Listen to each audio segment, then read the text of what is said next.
They want a man called Chamisa. Is it Chamsa or Chamisa? They want him there to be the leader, the new leader of Zimbabwe, of a new Zimbabwe. In the meantime, Zimbabwe as a country has moved to South Africa. From Gugulethu to Khayelitsha, there's Zimbabwe there. In June, just weeks shy of the Zimbabwean elections, the ANC Secretary General Fikile Mbalula made utterances about Zimbabwe and the opposition leader Nelson Chamisa while addressing delegates at the ANC Western Cape Provincial Conference. Despite criticism by the SADC Observer Mission on the credibility of the elections held in August, Mbalula and President Cyril Ramaphosa attended the inauguration, a move that some might construe as endorsing the election outcome. While in Zimbabwe for the event, a letter was allegedly drafted to the OR Tambo School of Leadership by Mbalula, blocking a public lecture to be delivered by Dr. Ibbo Mandaza, a visiting professor at the School of Governance at the University of Witwatersrand.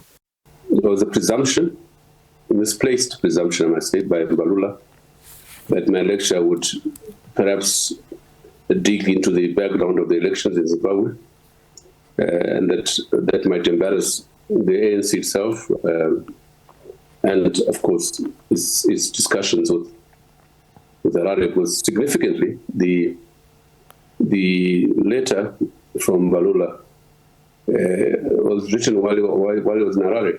He only left Harare today. The ANC Secretary General's conduct has sparked questions. Zimbabwean journalist Hopewell Chin'ono believes the ANC is acting out of the fear of tainting its relationship with ZANU-PF. I think the ANC fears the fact that their relationship with ZANU-PF, and part of that relationship, I think it's illicit.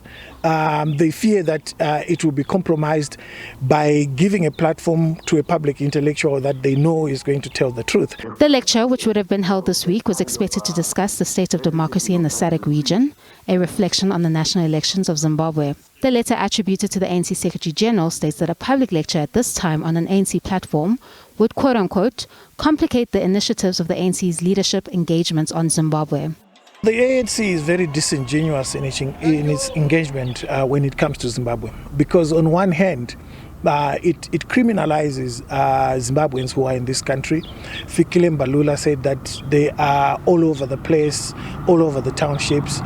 He should know better that Zimbabweans are coming here not out of choice, but out of necessity. It doesn't make sense for the ANC and the South African government to pretend like they don't know why Zimbabweans are running there to South Africa, and at the same time endorsing the causes or rather the drivers of that immigration, which is rigged elections, corrupt rule in Zimbabwe, repression and all that. Meanwhile, the ANC had not responded to a request for comment at the time of broadcast.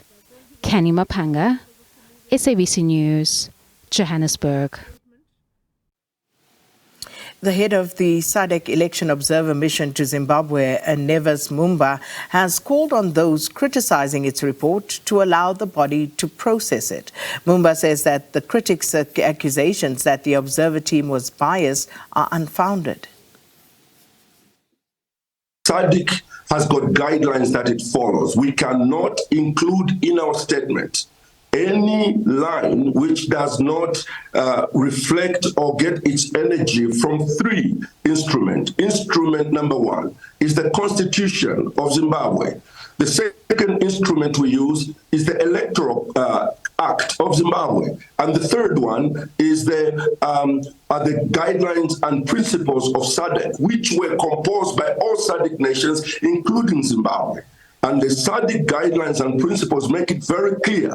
We do not go there to formulate laws for the member states, but we are given the mandate in the booklet to interrogate any law that impedes in a free and fair election. If there is a law in any member state that takes away the liberties and the freedoms of people to fully express themselves in choosing the leader that they want, we take note of that law and mention it in our report that this law stands in the way of freedoms that are supposed to be guaranteed to the members or that are citizens of the member states. So we are not interfering with the laws of any country. It is within the guidelines. It is within, and we didn't say change this law or change that law. We just outlined laws on delimitation, and there was delimitation, and it was a point of conflict. The ballot papers, when they should be released through transparency, we had to go back to the Constitution